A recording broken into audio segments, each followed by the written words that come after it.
हनुमंत लाल जी।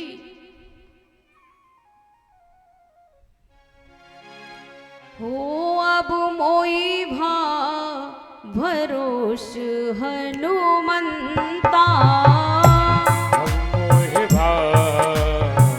भरोस हनुमंता, अब मोई भरोस हनुमंता, अब मोहि भरोस हनुमंता। आज मुझे विश्वास हुआ है, ये आज मुझे यकीन हो गया है। क्या? बिनु हरि कृपा मिले नहीं संता, बिनु हरि कृपा मिले नहीं संता, बिनु हरि कृपा मिले नहीं संता, बिनु हरि कृपा मिले नहीं संता।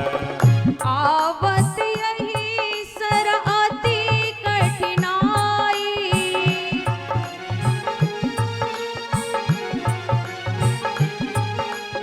आवत यही सर अति कठिनाई,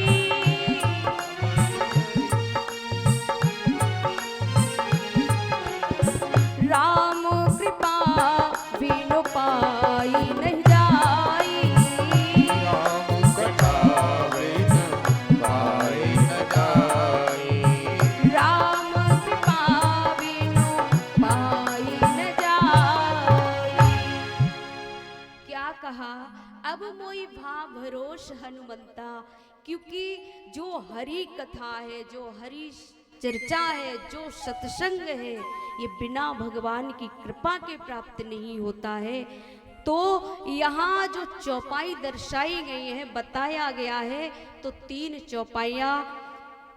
अब मोई भरोस हनुमंता, बिनु हरि कृपा मिले नहीं संता, या बिना हरि की कृपा के संतों का दर्शन नहीं होता। दूसरा, आवत यही सर अति कठिनाई, राम कृपा बिनु पाई नहीं जाई, राम कृपा बिनु, यहाँ भी हरि कृपा बिन, राम कृपा बिन, और तीसरी चौपाई कहती है बिनु सत्संग विवेक न होई, और राम कृपा बिन सुलभ न सोई। तीनों चौपाइयों में एक बात कॉमन है कि बिना राम की कृपा की ये सारी चीजें हम देख नहीं पाते। सुनना बहुत बड़ी बात है। परमात्मा की आज हम लोगों पर इतनी बड़ी कृपा हुई है।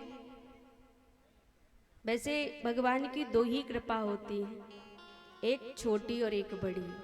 अब छोटी कृपा भगवान की बहुत दिन पहले हो गई। कब? आपने जब संसार में आंख खोली, और आंख खोलने के बाद आज तक जीवन में जो भी देखा है, धरती पर रेंगते हुए कीड़ों को देखिए, खूंटे से बंधे हुए जानवरों को देखिए, पशुओं को देखिए, पक्षियों को देखिए, नाली में पड़े हुए छोटे छोटे कीड़ों को देखिए, ना जाने कितनी प्रकार की सृष्टि है। जलचर, थलचर, नभचर, और सब में से जो सर्वश्रेष्ठ है वो मानव का शरीर है। ये जो पूरी सृष्टि है ना, गिनती की जाए तो भगवान की बनाई हुई सृष्टि 84 लाख योनियां बताई जाती है महाराज। उनमें से 83,99,999 में से जो आपको एक जो बचा है, वो मिला है, वो है नर्तन। ये भगवान की छोटी कृपा है। अब सोचिए, जब छोटी कृपा इतनी बड़ी है तो बड़ी कृपा कितनी बड़ी होगी। बड़ी कृपा भगवान की तब होती है जब ये मानव शरीर जिस कार्य के लिए आया होता है, जिस उद्देश्य से मिला होता है, और उसी उद्देश्य के प्रयास में लग जाए, उसी कार्य में लग जाए, तो मान लो कि भगवान की बड़ी कृपा हो गई।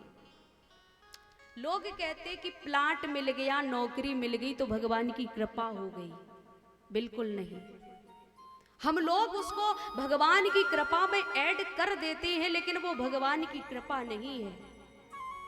प्लाट मिल जाना, मकान मिल जाना, दुकान चल जाना, बिजनेस चल जाना, नौकरी मिल जाना, बेटा मिल जाना, पौत्र मिल जाना, ये भगवान की कृपा के अंतर्गत नहीं आते हैं। ये कहाँ आते हैं? बोले ये तो विधि का विधान था, ये सिस्टम में था, वो हमें मिला है। जो कर्म किया था, जो बोया था, वो काट लिया है। वो भगवान की कृपा से नहीं, भगवान की जब कृपा होती है तब हमें संतों का सत्संग और भगवान की कथा प्राप्त होती है। हम लोग जोड़ भले दे कि ये भगवान की कृपा से मिला है, या मैंने कई लोगों को सुना भी है कि उनके जीवन में सुख सुविधाएं आना प्रारंभ हो जाएं, संसाधन प्रसाधन आना प्रारंभ हो जाएं, तो कहते हम पर भगवान की कृपा हो रही है। वो गलतियां करते हैं। भगवान की कृपा ये नहीं है कि आज हम धनवान हो गए हैं, हमारे पास धन आ गया, नौकरी आ गई। नहीं नहीं नहीं, नहीं। भगवान भोलेनाथ, उन पर लोग भांग धतूरा जल बेलपत्र सब चढ़ाते हैं, उनको सब प्रिय है। और यदि उनसे पूछा जाए कि आपको क्या सबसे ज्यादा प्रिय है, तो कहते हैं भांग धतूरा एक अपनी जगह है, प्रिय है, लेकिन मुझे जो सबसे ज्यादा प्रिय है वो हरि कथा प्रिय है। मुझे भगवान की कथा प्रिय है।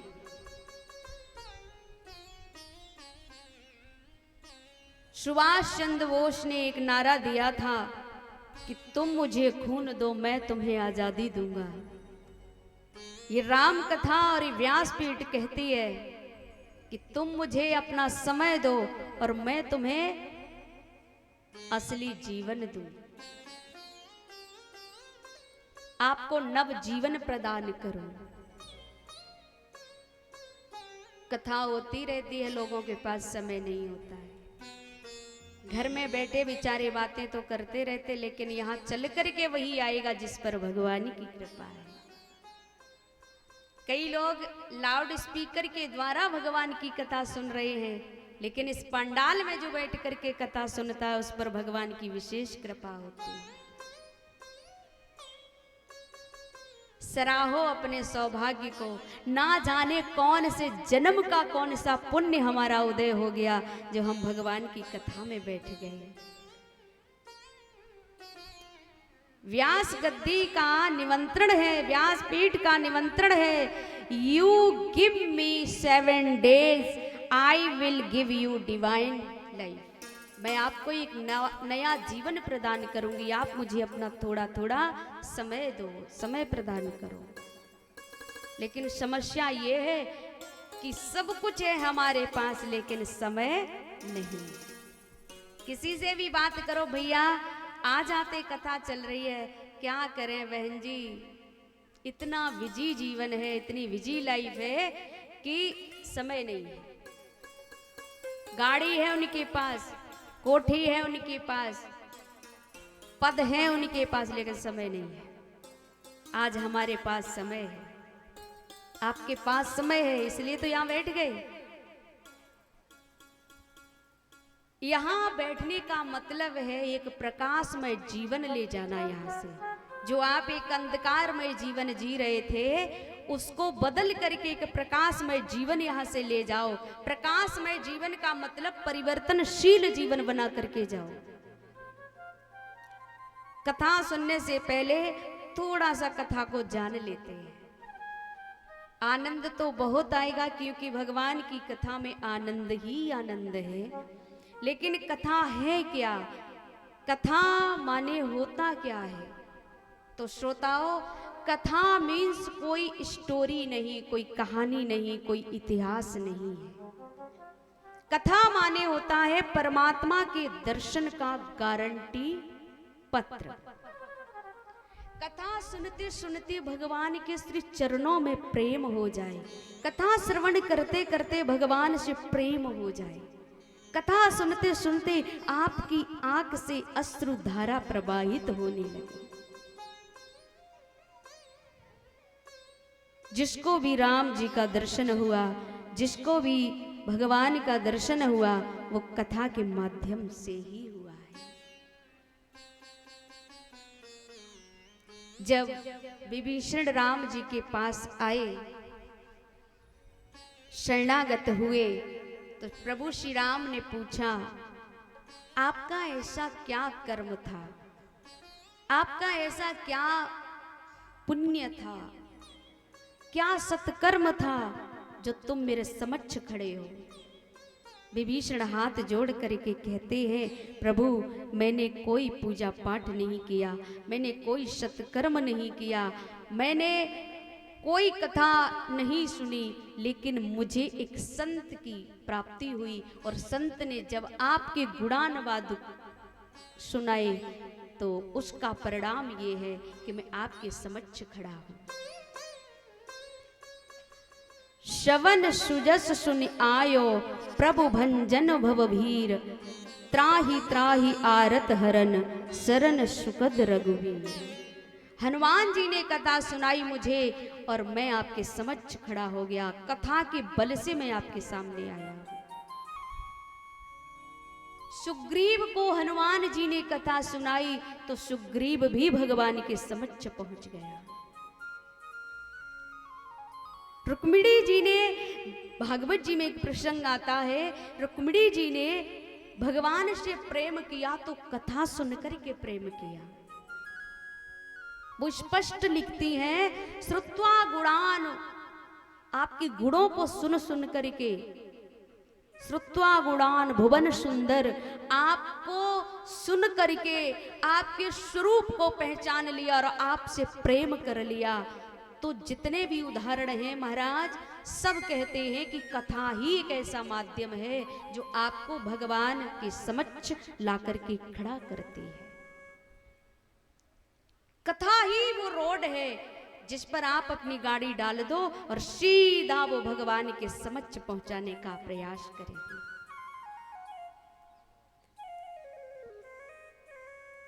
तो यहां पर प्रश्न उठता है कि जब इतनी महिमा है तो कथा सुननी चाहिए, बिल्कुल सुननी चाहिए। कथा सुनने से होता क्या है? कथा सुनते सुनते प्रभु के चरणों से प्रेम हो जाता है और प्रेम का परिणाम यानी प्रेम का फल क्या है? तो कहते हैं प्रेम का फल वो है, प्रेम ते प्रगट होई में जाना। आप लोगों के सामने देखिए कथा कहना जरा मुश्किल है, क्योंकि आप यहाँ पर जो राम की महिमा है वो सब लोग जानते हैं, सबको पता है। आप लोग रामलीला करते हैं, और ये तो मैं जब प्रथम बार यहाँ आई थी, रजपुरा धाम से यहाँ मेरा निवास थोड़े दिन के लिए हुआ था, तब बताया हमारे गांव में बहुत अच्छी रामलीला होती है। तो राम कथा से सभी लोग परिचित हैं, सब जानते हैं क्या क्या हुआ, क्योंकि वो सुना भी है और आपने देखा भी है। लेकिन उसी राम कथा में से कुछ ऐसे तत्व हैं जिनका हमें विज्ञान समझ में आएगा, जिसका अर्थ समझ में आएगा। कथा सुनते सुनते भगवान के चरणों में प्रेम हो जाता है, और प्रेम का परिणाम ये होता है कि प्रेम ते प्रगट होई में जाना, कि भगवान प्रेम से ही प्रकट होते हैं। बोले श्यावर रामचंद्र भगवान की जय। अगर कथा श्रवण करने का आप और ज्यादा फल चाहते हैं और अत्यधिक फल पाना चाहते हैं, तो कथा में कभी भी आप खाली हाथ मत आइएगा। जो खाली आता है वो खाली जाता है, ध्यान रखना। अब कथा में लेकर के क्या आना है? तो आपके दिमाग में एक ही चीज चल रही होगी कि जो भी कथावाचक होते हैं वो यही कहते हैं कि पैसे लेकर के आइए, है ना? लेकिन हम थोड़ा अलग हैं, पैसे का यहाँ सवाल नहीं है। तो कथा में लेकर के क्या आना है भक्तों? जब भी आप कथा में आओ तो क्या क्या लेकर के आओ? बोले 3 चीजें लेकर के आइए। 3 चीजों का आप विशेष ध्यान रखिए। और जिसके अंदर ये तीन चीजें नहीं है वो कभी भी कथा का लाभ नहीं ले सकता, कभी नहीं ले सकता। कौन कौन सी?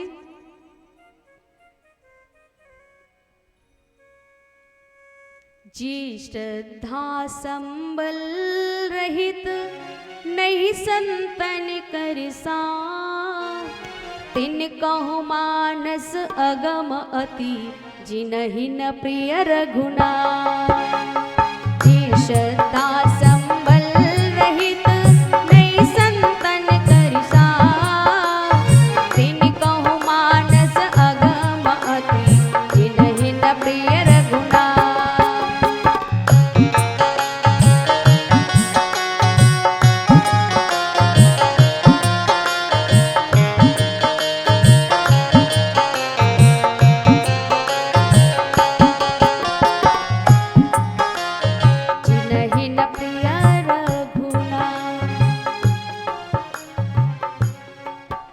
पहली चीज क्या? सबसे प्रथम चीज जे श्रद्धा संबल रहित। पहली चीज ही है कि आप श्रद्धा को लेकर के आइए। जिसके हृदय में श्रद्धा होती है, जो श्रद्धावान होता है, उसी को भगवान की कथा का लाभ प्राप्त होता है। और जो श्रद्धावान नहीं है उसे कथा का कोई लाभ नहीं मिलता है। अब श्रद्धा नहीं हो महाराज तो हम हजार प्रश्न करते हैं, कैसी कथा? अरे कथा में तो कोई मजा ही नहीं आया, कथा में बैठे रहे आनंद नहीं मिला। उसका कारण एक ही था कि श्रद्धा नहीं थी आपके अंदर।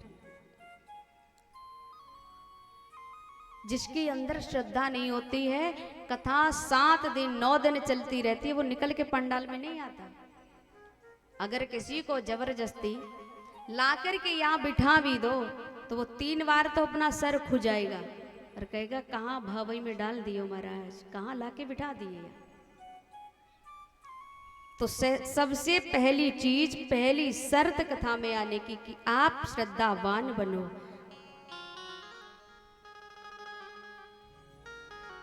दिखावा किसी को नहीं दिखाना है कि हमारे अंदर श्रद्धा है कि नहीं है। बस ये तो मैं जानूं और मेरा राम जाने। गीता में अर्जुन कृष्ण से पूछते हैं कि हे भगवान ज्ञान किसको मिलता है? तो श्री ठाकुर जी कहते हैं, गोविंद कहते हैं, कृष्ण कहते हैं, श्रद्धावान लभते ज्ञानम। जो श्रद्धावान होता है ज्ञान उसी को मिलता है। खाली बैठने से कुछ नहीं मिलेगा। ऐसे तो मैया सती भी 9 दिन कथा में बैठी रही थी, लेकिन वो कुछ पाई थी क्या? उन्हें कुछ मिला था? कुछ नहीं मिला था। दूसरी बात, दूसरी चीज क्या लेकर के आनी है?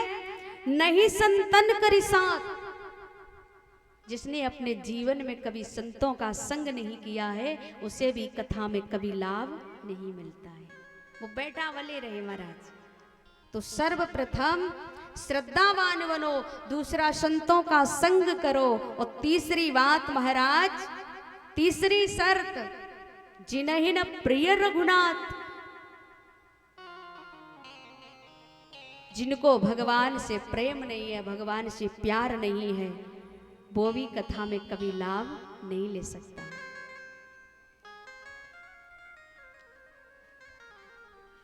तो अब मान लो ये तीनों चीजें हम कहीं से जुटा लें, कहीं से प्राप्त कर लें। हम श्रद्धावान भी बन जाएं, हम संतों का संग भी कर लें, हम भगवान के चरणों में प्रेम भी कर लें, हम भगवान को प्रिय मान लें, तो फिर इसका फल क्या मिलेगा हमें? हम ये तीनों चीजें अपने पास ले आए तो इसका परिणाम क्या होगा? वही तो नहीं, जो ध्यावे फल पावे।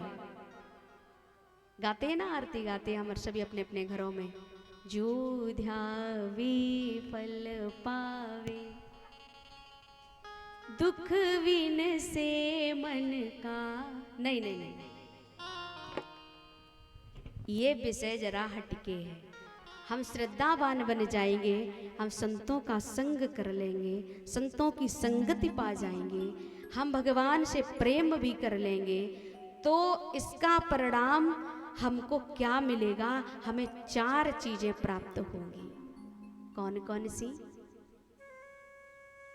बरनऊ रघुवर बिमल जसु, जो दायक फल 4। अगर 3 चीजें हमने ले ली तो फिर यहां से हमको 4 चीजें मिलने वाली हैं। क्या क्या मिलेगा?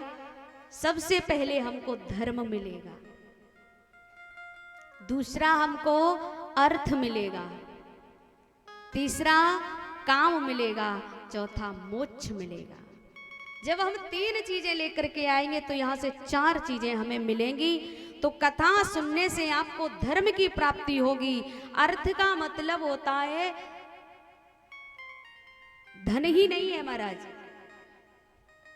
अर्थ का मतलब केवल धन को मान लेना भी थोड़ा सा गलत होता है।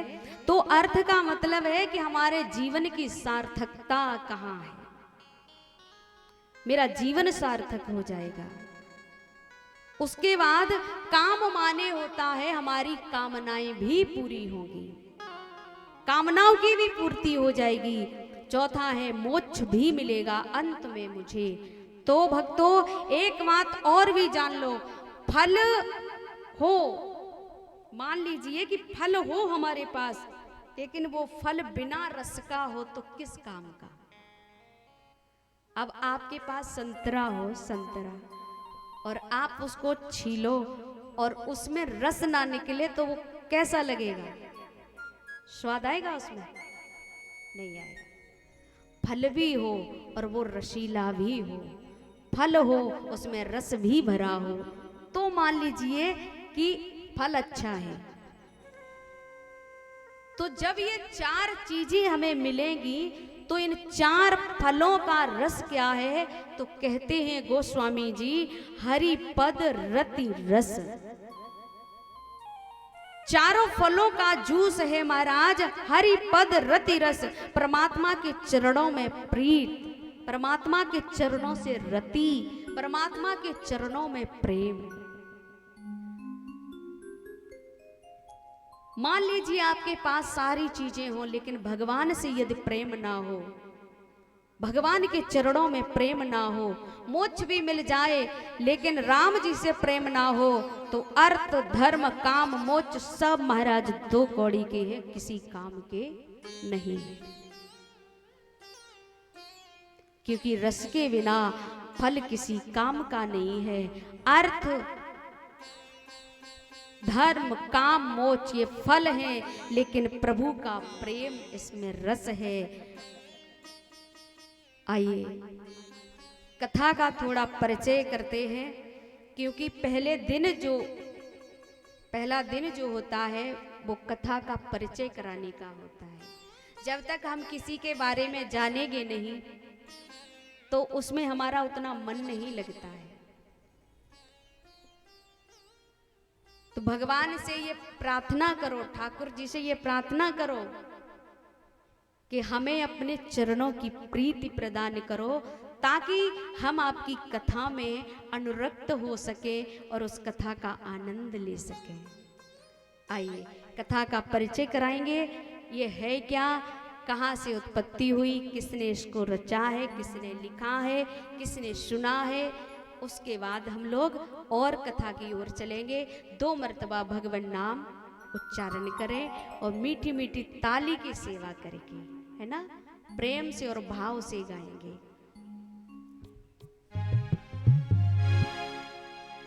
हो मुझे ऐसी लगन तू